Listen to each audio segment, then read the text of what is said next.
December 7th, 1941. The Hawaiian sky is still dark, still peaceful, still completely unaware of what is coming. At the U.S. Naval Base at Pearl Harbor, sailors are sleeping. Some are dreaming. Some are writing letters home. Some are playing cards in the dim light below deck, killing the quiet hours of a fun day morning the way young men do when nothing is happening and nothing is expected to happen. Battleships sit anchored in neat rows along Battleship Row, their massive hulls reflecting the first pale shimmer of dawn on the water. Ford Island sits quiet in the middle of the harbor. The USS Arizona, the Oklahoma, the West Virginia, the California, proud ships, powerful ships, the backbone of American Pacific naval power, are about to become wreckage. 183 Japanese aircraft are already in the air, climbing through the dark toward Oahu from the north in perfect, disciplined formation. Behind them, 170 more are sitting on carrier decks, engines warming, pilots strapping in, preparing the second wave. The attack has been planned for months, rehearsed obsessively, refined down to the minute. The Americans have no idea it is coming. In the next 2 hours, 2,403 Americans will die. 1,178 more will be wounded. The USS Arizona will explode and sink in 9 minutes, taking 1,177 men with her. The United States will be dragged, burning and furious, into the deadliest war in human history. That is what happened on December 7th, 1941. That is the history. But let's change one thing. Sitting 40 miles off the northern coast of Oahu, running slow and dark through the long Pacific swells, is something that has absolutely no business existing in 1941. The USS Gerald R. Ford, a nuclear-powered aircraft carrier from the year 2022.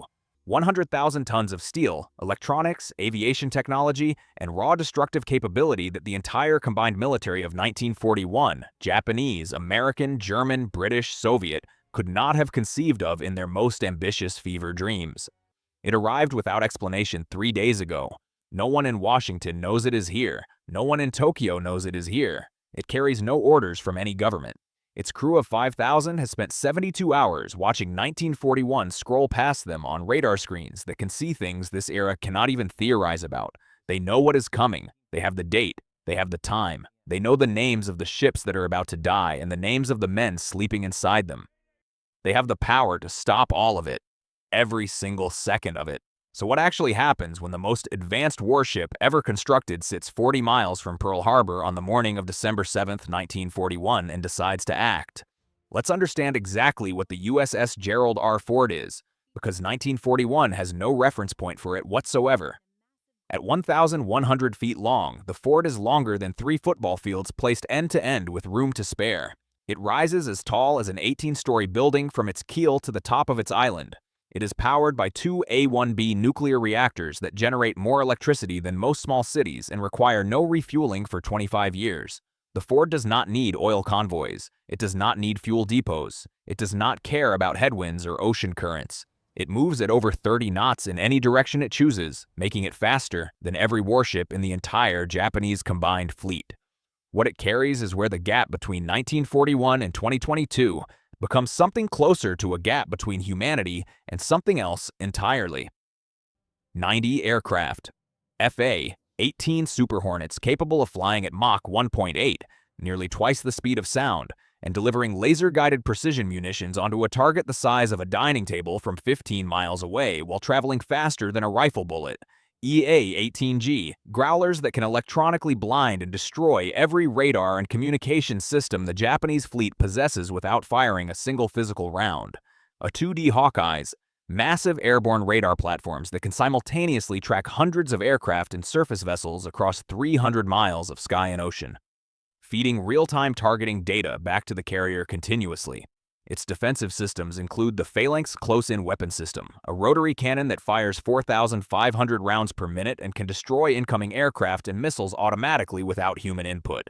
The Rolling Airframe Missile System adds another layer, capable of killing threats that somehow survive the Phalanx. The evolved Sea Sparrow missile system handles anything at medium range. The Ford does not just fight. It controls the entire battle space around it simultaneously, at ranges and speeds that 1941 cannot defend against, cannot counter, and cannot even properly observe. In 1941, it is not a warship. It is something that belongs to a completely different category of existence.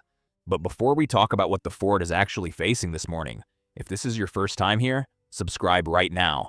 because we do this every single week. But let's not dismiss what it is facing, because Japan's Kido Butai is not a collection of fishing boats with deck guns. The strike force assembled for Pearl Harbor is the single most powerful carrier task force ever assembled in 1941. 6 fleet carriers: the Akagi, the Kaga, the Soryu, the Hiryu, the Shokaku, and the Zuikaku. Between them, they carry 353 aircraft. Mitsubishi A-6M0 fighters, the most maneuverable carrier-based fighter in the world at that moment in history, with a range and climb rate that shocked every Allied pilot who encountered them in the early war.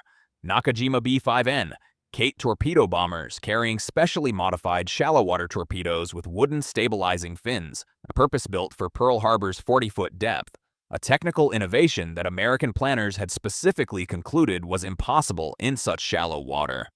Aichi D, 3A Valdive bombers with crews who had spent months drilling on precise attack profiles against anchored capital ships, achieving accuracy rates that stunned observers.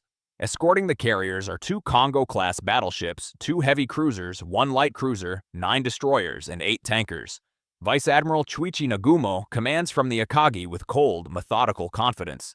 This attack has been conceived by Admiral Yamamoto, planned for 8 months and rehearsed until every pilot knows their target, their approach vector, their altitude, and their escape route by instinct.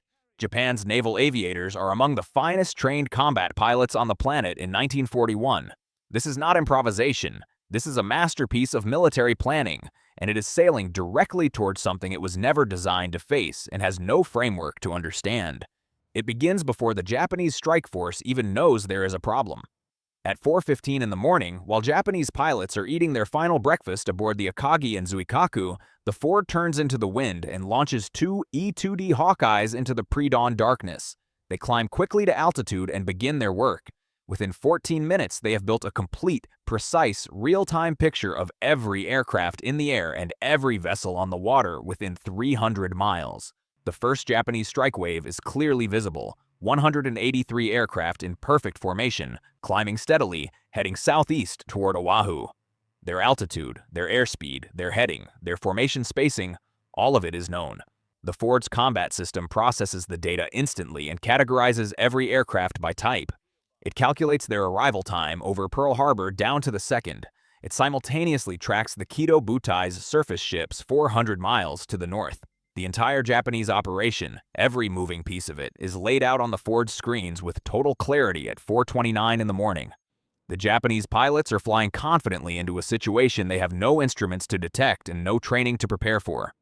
On the Ford's flight deck, the first FA-18S are already being brought up from the hangar on the electromagnetic aircraft launch system.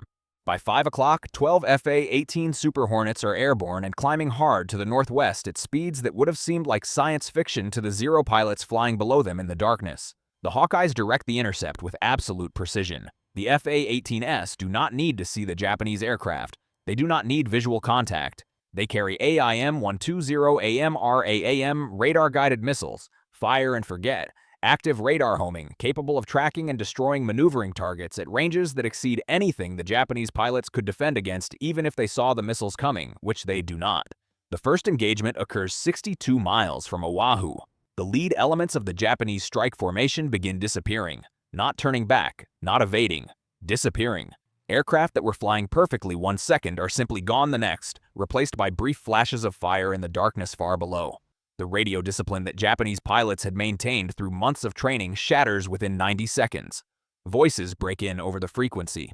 Formation leaders call for responses from wingmen who no longer exist. The tight groupings that made the Japanese strike force so effective against conventional opponents now work against them, making the targeting solutions easier, concentrating the casualties, spreading the confusion faster.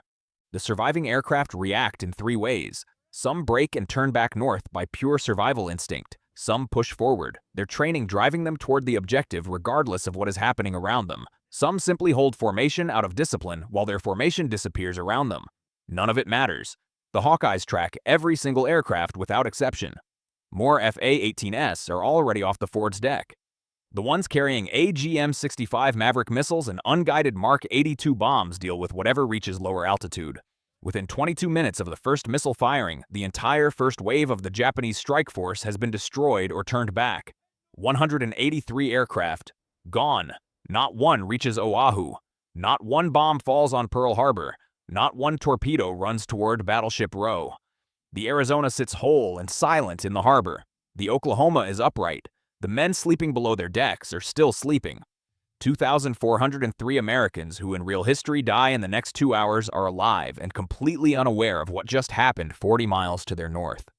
Pearl Harbor is saved, but the Ford isn't done. Subscribe, because what happens next changes everything. The Ford was already moving north at full speed before the Japanese even realized their strike force was gone.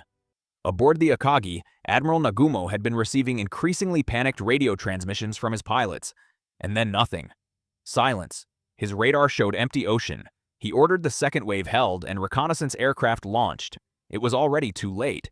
The FA-18S arrived at 5:47 and erased the Kido Butai in 30 minutes. The Akagi went first, then the Kaga, Soryu, Hiryu, Shokaku, and Zuikaku. 6 fleet carriers reduced to burning debris across 40 miles of Pacific Ocean. The Zero fighters scrambled but found nothing they could fight. Back in Pearl Harbor, sailors ate breakfast. The Arizona stood whole. 2,403 men lived who should have died. In Tokyo, Japan's declaration of war sat undelivered. Roosevelt had nothing to address. The Ford sat alone on a 1941 ocean, having saved Pearl Harbor and shattered everything else. If you like this content and want to watch amazing content like this one, please consider subscribing to my channel.